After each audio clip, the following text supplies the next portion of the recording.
In the Bible, we find one of the most beautiful appeal from God. It says, "Today, if you hear His voice, harden not your heart." Would you like to spend this day with God? Listen to this devotional. This Day with God, a devotional by Ellen G. White. Look on the bright side. And they shall be mine, saith the Lord of hosts, in the day when I make up my jewels, and I will spare them, as a man spareth his own son that serveth him. Malachi 3, verse 17. I have words of encouragement for you. Jesus loves you. He gave his precious life that you should not perish, but have everlasting life. Then lift your eyes to him. Look on the bright side. It will do you no good to look on the dark side. Be patient, come what will. You may gather strength from Jesus, for in him all fullness dwells. When despair would sweep over your soul, continue to look to Jesus. Cast your helpless soul upon him. He ever liveth to make intercession for you. You are precious in his sight. He who looks with interest upon the little brown sparrow looks in love and pity upon his tried, afflicted child.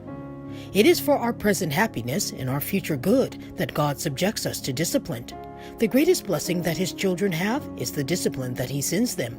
He never leads them otherwise than they would choose to be led if they could see the end from the beginning and discern the glory of the purpose that they are fulfilling as workers together with him. The divine worker spends little time on worthless material. Only the precious jewels does he polish after the similitude of a palace, cutting away the rough edges. The process is severe and trying.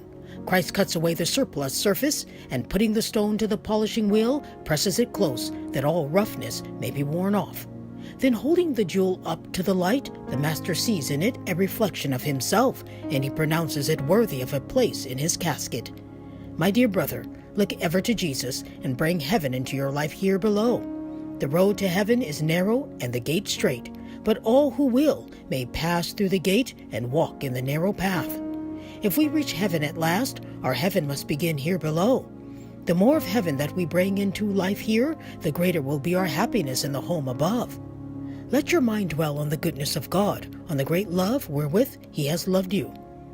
If he did not love you, he would not have given Jesus to die for you.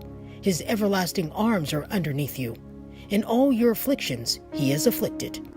Strong is the strength that God supplies through his eternal Son.